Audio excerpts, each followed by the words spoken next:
भारत माता शिव शक्ति अवतार सच्ची गीता मुरली। ओम पिताश्री शिव बाबा याद है। आज है 11/4/2026 प्रातः क्लास।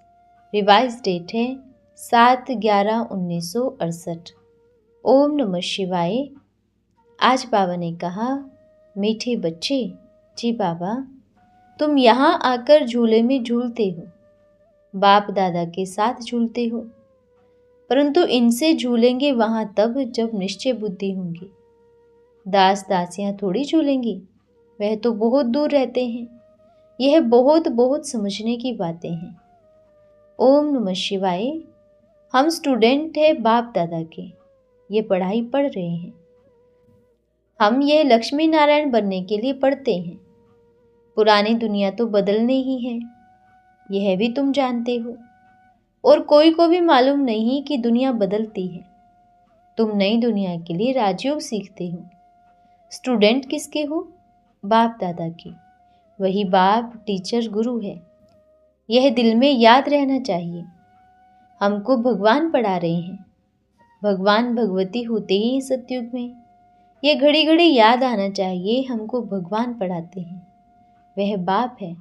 सतयुग माना नई दुनिया में जरूर जाएंगे। उनको अमरलोक कहते हैं। फिर शिवालय याद करते रहो। शिव बाबा से वर्षा मिलता है। हम रहने वाले ही हैं शिवालय के। शिवालय ही हमारे बाप का वर्षा है। बाप कहते हैं, तुम कुछ भी नहीं जानते थे, अभी बाप को जानने से सब कुछ जान जाते हो। तुम जानते हो बाप आए हैं हमारे सभी दुख हरने। गायन भी है, दुख हरता सुख करता। यहाँ बच्चे आते हैं तो नई जिंदगी मिलती है, अर्थात नई दुनिया के लिए नई जिंदगी। तो अपने दिल को खुश रखना है। कहीं धंधे में लगे रहते हैं तो खुशी नहीं रहती है। बच्चे जानते हैं मधुबन में तो अपना ही परिवार होगा। यहाँ स्मृति अच्छा रह सकती है। यहाँ वायुमंडल बड़ा अच्छा है, कोई किचड़ा नहीं। कितने ढेर सारे चित्र भी लगे पड़े हैं। कृष्ण को देखो, स्वर्ग याद आएगा। घड़ी घड़ी याद आने से कल्याण ही है। बाहर में लिख दो, बेहद के बाप परमात्मा शिव से बेहद का वर्षा कैसे मिलता है, आकर समझो। बच्चों को कितनी खुशी होनी चाहिए। रोज बाप याद प्यार देते हैं। रोज याद प्यार सुनने से खुशी का पारा चढ़ जाना चाहिए। आधा भोजन खुशी में हो जाना चाहिए, बाकी आधा खाना चाहिए। सिमरन करना चाहिए, कौन याद प्यार देते हैं। फिर 5000 वर्ष बाद भगवान का पत्र मिलेगा। कोई के ख्याल में नहीं होगा भगवान कैसे पत्र लिखते हैं। जितना याद करेंगे सतो प्रधान बनते जाएंगे। गम से बेगम होना है, यह सभी दुख दूर हो जाएगा। ऐसा न हो सजा खानी पड़े। जो मोचड़ा खाने वाले होंगे उनको साक्षात्कार होगा। साक्षात्कार करते सजा भोगते जाएंगे। इसको कहा जाता है क़यामत का समय, हिसाब किताब चुकतों का समय। कोई का भी पाप का हिसाब किताब रहता नहीं। यह तो समझते हो ना, गफलत करने से बहुत पछताना होगा। स्टूडेंट गफलत करते हैं तो नापास हो जाते हैं। तुम्हारा तो 1 सेकंड भी व्यर्थ नहीं जाना चाहिए। नंबरवार तो होते ही हैं। महारथी, घोड़े सवार, प्यादे। प्रजा में भी तीनों हैं। First class, second class, third class होते हैं। फर्क होता है ना। वहाँ तो कर्म अकर्म हो जाता है। कितना समझाया जाता है। जितने का कल्याण करेंगे उतना ही एवजा मिलेगा। हर एक के अपने घर में चित्र रखे हुए हों, बोर्ड लगा पड़ा हो। एक त्रिमूर्ति गोले का चित्र काफ़ी है। कोई को समझाना भी सीखना चाहिए, नहीं तो क्या पद पाएंगे। ठठेरा नहीं बनना है। उनकी कान ठक ठक सुनते सुनते वायरे हो जाते हैं, जैसे कि सुनते ही नहीं। वैसे ही तुमको ठठेरे मिसल कान नहीं होना चाहिए। बाप जो कहे वह अमल करना है। तुम सभी को यही समझाते रहो। बेहद के बाप को याद करो तो यह वर्षा मिलेगा। स्वर्ग में चले जाएंगे। अभी नरकवासी वैशाल्य का धंधा छोड़ दो, तभी शिवालय में जाएंगे। सो भी 1 जन्म के लिए कहते हैं पवित्र बनो। 63 जन्म तो तुम गंध में पड़े। अभी मैं तुमको स्वर्ग में ले जाता हूँ। तो तुम मेरे मददगार बनो। दूसरों को कहे काम महाशत्रु है और खुद काम की बस हो जाए तो उनको क्या कहेंगे। ऐसे ही महान पाप आत्मा होते हैं, कहीं छोड़ भी देते हैं, कहीं गुप्त रहते हैं। नुकसान तो अपना ही करते हैं ना। रजिस्टर बहुत खराब होता है। यहाँ तुम बैठे हो, तुमको शिव बाबा ही याद है। जानते हो शिव बाबा हमको समझाते हैं, शिव बाबा भी याद रहते हैं और पढ़ाई भी याद रहती है। तुम यहाँ आते ही हो रिफ्रेश होने, फिर भी सर्विस पर जरूर जाना पड़े। तुम बच्चे अंदर में फील करते हो हम पद्मा पदम भाग्यशाली हैं। बाबा ने तुम्हारा नाम रखा है। तुम कितने पद्मा पदम भाग्यशाली बनते हो। पदमपति सेठ है ना। आगे इतने साहूकार भारत में नहीं थे। अभी तो बात मत पूछो। इसलिए समझते हैं हम तो स्वर्ग में बैठे हैं, तुम समझते हो महानर्क में है। बाबा तो है गरीब निवाज। ये भी ड्रामा बना हुआ है। उन्हों के लिए तो यही स्वर्ग है। तुम समझते हो हमको बाबा स्वर्ग में ले जाने के लिए आए हैं। सिर्फ कहते हैं मुझे याद करो तो तुम्हारे पाप कट जाएं। क्या इतनी मेहनत भी नहीं करेंगे? कैसे भी आराम से बैठो, बुद्धि से बाप को याद करो। नींद नहीं आनी चाहिए, बाप को याद करते रहो। बाप और वर्षा। गीता में भी अक्सर है मन मना भव। देह सहित देह की सभी संबंध छोड़ मामेकम याद करो तो तुम सभी बच्चों को पापों से मुक्त कर दूंगा। और फिर मध्याजी भव, अर्थात तुम अपने दैवी धर्म में चले जाएंगे। देवी देवताओं का पवित्र प्रवृत्ति मार्ग था ना। फिर 84 जन्मों बाद क्या बन गए हैं? फर्क तो है ना। अभी फिर चेंज होना है। विनाश का साक्षात्कार भी बहुतों को होता है। एक तो ब्रह्मा का विनाश का और फिर कृष्ण के साक्षात्कार होते हैं। तुम यहाँ नर से नारायण बनने आए हो, परंतु पहले तो प्रिंस बनेंगे ना। कृष्ण का चित्र मोर मुकुट से दिखाया है। राधे को मुकुट आदि नहीं देते, तो वही साक्षात्कार होता है। आगे चल तुमको भी साक्षात्कार होते रहेंगे। ब्रह्मा का साक्षात्कार होगा। कहेंगे तुम इन ब्राह्मणों के पास जाओ तो ब्राह्मण तुमको देवता बनाएंगे। शूद्र से ब्राह्मण, फिर ब्राह्मण से देवता तुम बनते हो। ये बाजोले याद करो तो तुम भी पद्मा पदम भाग्यशाली बन सकते हो। कितना सहज है। यहाँ अच्छी रीत सुनते हैं, बाहर निकल फिर झोली खाली कर देते हैं। छेद से सब बह जाता है। कोई धारण कर और कराते हैं, कोई न धारणा करते हैं न करा सकते हैं। कोई तो बहुत ही खुशी से जाते हैं, कोई को मित्र संबंधी आदि याद पड़ते हैं। कच्चे होने के कारण बुद्धियोग उस तरफ चला जाता है। एक तरफ सर्विस करते हैं, फिर माँ बाप कहेंगे चलो घर, तो जरूर बुद्धियोग जाएगा। सर्विस से बुद्धि हट जाती है।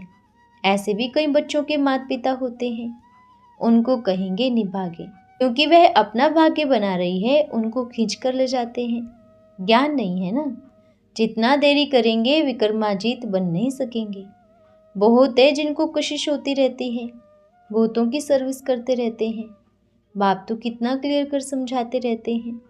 मनुष्य इन्हों लक्ष्मी नारायण के आगे गाते भी हैं, आप सर्वगुण संपन्न, मेरे में कोई गुण नहीं। वह तो जिनके आगे जाते उनको यही कहते रहते हैं। अक्सर करके लक्ष्मी नारायण के मंदिर में जाएं, महिमा गाते हैं। यह है ही सत्युग के मालिक, इनको ही कहते हैं आपे ही तरस परोई।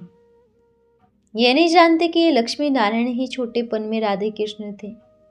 रामचंद्र के आगे नहीं कहेंगे, बाप को ही कहते हैं रहम करो, आशीर्वाद करो। अभी अपने आप तुमको आशीर्वाद मिल रही है। बाप ऊपर से आकर तुमको पढ़ाते हैं। वह बाप भी है, शिक्षक भी है, गुरु भी है। यह गुण तो कोई भी मनुष्य में होते ही नहीं। बाप भी है, वह टीचर बन पढ़ाते हैं, फिर साथ भी ले जाते हैं। उनको कहा जाता है शिव की बारात। बुद्धि से समझते हो सतयुग में तो बहुत ही थोड़े मनुष्य होते हैं। यहाँ तो बहुत ही जीवात्माएं अथवा मनुष्य हैं। सतयुग में बहुत ही कम होंगे। बाकी आत्माएं कहाँ गई? बाप बैठ बतलाते हैं। जीव अर्थात शरीर भस्म हो जाते हैं, बाकी आत्माएं सभी वापस चली जाती हैं। तुम्हारी आत्माएं सुखधाम में जाती हैं। बाकी सभी शांति धाम में चले जाते हैं। तुम जब सुख धाम में जाते हो तो जय जयकार हो जाती है। अभी कितनी हाहाकार है, अंत में भी हाहाकार होगा। नेचुरल कैलेमिटीज भी होंगी। ये सारी दुनिया नहीं रहेगी। सारी दुनिया पर इन लक्ष्मी नारायण का राज्य होगा। सभी पवित्र बन जाएंगे। पतित पावन बाप आकर सारे विश्व को पावन बना देते हैं। आत्मा ही मेहनत करती है। बाप भी इनमें प्रवेश कर तुम बच्चों को मेहनत कराते हैं। बाप कहते हैं मैं अपना स्वीट होम छोड़कर तुम्हारे बुलावे पर मेहमान बनकर आता हूँ। कितनी इनकी इज्जत रखनी चाहिए। कितना बड़ा मेहमान है, परंतु आधा कल्प से रावण के डसे हुए हैं तो समझते ही नहीं हैं। ऐसे मेहमान से कैसे रिगार्ड से बातचीत करनी चाहिए। वह स्मृति जब आवे ना। 50-60 वर्ष बाप रहते हैं परंतु स्मृति नहीं आती। बाहर वाले तो बहुत ही सिक व प्रेम से आते हैं, बहुत ही प्रेम के आंसू बहाते रहते हैं। बाबा आप तो हमारे दुख दूर करने वाले हो। हमने बहुत ही दुख देखे हैं। बहुत ही प्रेम से आते हैं मिलने के लिए। वह प्रेम भी नंबरवार पुरुषार्थ अनुसार हर एक का होता है। कोई में तो पाई का भी नहीं है। एकदम नील, आटे में लून जाकर रहता है। राजा और रंक कहा जाता है ना, वहाँ है सुख के राव और रंक। वे फिर भी नई दुनिया है। ऊंचते ऊंच राजा रानी और प्रजा तो होते हैं ना। अभी तो है पंचायती राज है। चुनकर फिर उन्हों को गद्दी देते हैं। आजकल तो पत्थर मारने में भी देरी नहीं करते हैं। वहाँ कोई ऐसे गंदे चलन का नाम निशान नहीं रहता है। तो तुम बच्चों को ये सारी स्मृति रखनी चाहिए। तुम्हारी बुद्धि में सारा ज्ञान है। सत्युग त्रेता यह चक्र फिरता रहता है। अभी फिर हम वापस जाते हैं। बाप आए हैं वापस ले जाने। बाबा को याद करने से कितना सुख मिल रहा है। ऐसे बाप को याद तो करेंगे ना, और कोई मेहनत नहीं देते हैं। सिर्फ बाप को याद करना है। एम ऑब्जेक्ट तो सामने खड़ी है। यह प्रिंस बनना है। कृष्णपुरी का क्रिश्चियन की पुरी से कनेक्शन है। लेन देन का हिसाब किताब भी उनसे है। ये सभी बातें ध्यान में रख कितना खुश होना चाहिए। सदैव तृप्त आत्मा। सतयुग में तुम तृप्त आत्मा रहते हो। यहाँ तो कितनी भूख है, तृप्त नहीं है। तुम बच्चों के अंदर में तो खुशी का नगाड़ा बजना चाहिए। बाबा तो कुछ भी छोड़ने के लिए नहीं कहते हैं। भल नौकरी करो, जो चाहिए सो करो, कैप्टन बनो, मार्शल बनो, भल गोली चलाओ। बाबा ऐसे नहीं कहते गोली नहीं चलाओ, ये हिंसा है। नहीं, अगर तुम ये नहीं करोगे तो दुश्मन लोग भारत को ही खलास कर देंगे।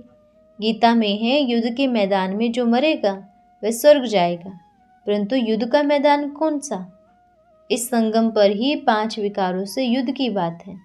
बाकी बाप कहते हैं तुम शिव बाबा को याद करो, याद करते गोली छोड़ो। सतयुग में कब एक दो को खुश खैरियत नहीं पूछते हैं। यहाँ भी नहीं पूछनी चाहिए, क्योंकि ये बाप के साथ रहना तो बहुत ऊंच है। तुम जानते हो हम जन्म जन्मांतर सदा सुखी रहेंगे। भविष्य 21 जन्मों के लिए सदा सुखी रहेंगे। भविष्य 21 जन्मों के लिए सदैव हम खुशी का, सुख का वर्षा ले रहे हैं बाप से। जिनको बेहद का बाप मिला उनसे जास्ती खुशी क्या होगी। परंतु माया के कारण इतनी खुशी नहीं है। ऐसे भी रहते हैं जैसे कि उन जैसा दुखी कोई नहीं। फीलिंग ऐसी आती है। बाप के पास तो सभी सुखी होने चाहिए। रंज आदि की बात ही नहीं। माया ऐसी है जो अति सुखी को भी अति दुखी बना देती है। कारण, क्योंकि निश्चय में कमी। जो संशय बुद्धि होते हैं उन जैसा दुखी फिर कोई भी नहीं। यह दुनिया भी ऐसी है। जो बेहद का बाप, जिसको पतियों का पति कहा जाता है, उनको नहीं जानते। नहीं तो निश्चय बुद्धि को बाकी क्या चाहिए। हम भगवान के बच्चे हैं, उनसे ऊंच कोई हो नहीं सकता। बुद्धि से काम लिया जाता है। स्टूडेंट पढ़ते हैं, जानते हैं हम 21 जन्म सदा सुखी रहेंगे। वह खुशी कम है क्या?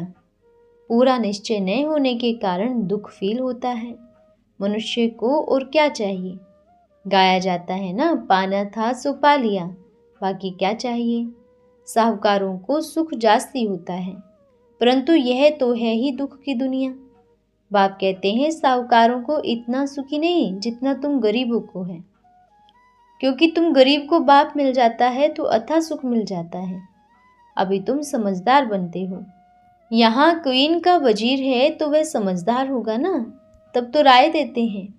वहाँ तो राजाओं में इतनी ताकत होती है जो वजीर आदि की दरकार ही नहीं। तुम्हारे ऊपर कोई चढ़ाई कर न सके, इतनी ताकत रहती है। ताकत कहाँ से मिलती है? बाप से। संशय बुद्धि को ताकत दूर मिलेगी। सदैव रोगी बीमार भटकते उटकते रहेंगे। याद नहीं है तो बल नहीं, जो दुख दूर हो जाए। कहीं तो मम्मा को याद करते हैं, निश्चय बुद्धि नहीं है। संशय बुद्धि विनश्यन्ते, यानी दुख का विनाश हो जाता है। इन सभी बातों को कोई बिरला ही समझते हैं। बाबा इनका ब्रह्मा बाबा का फोटो भी नहीं निकालने देते हैं। बाप दादा यह है, ये तो समझ की बात है ना। बाप खुद कहते हैं मामेकम याद करो। ये तो रथ है, इनको भी मामेकम याद करना है। फोटो आदि निकालना भी बेकायदे हैं। परंतु बच्चे कच्चे हैं, गुहे बातों को नहीं समझ सकते हैं, तो ऐसी ऐसी फोटो की बातें करते हैं। हाँ, झूले में झूलते हैं, बाप दादा साथ झूलते हैं।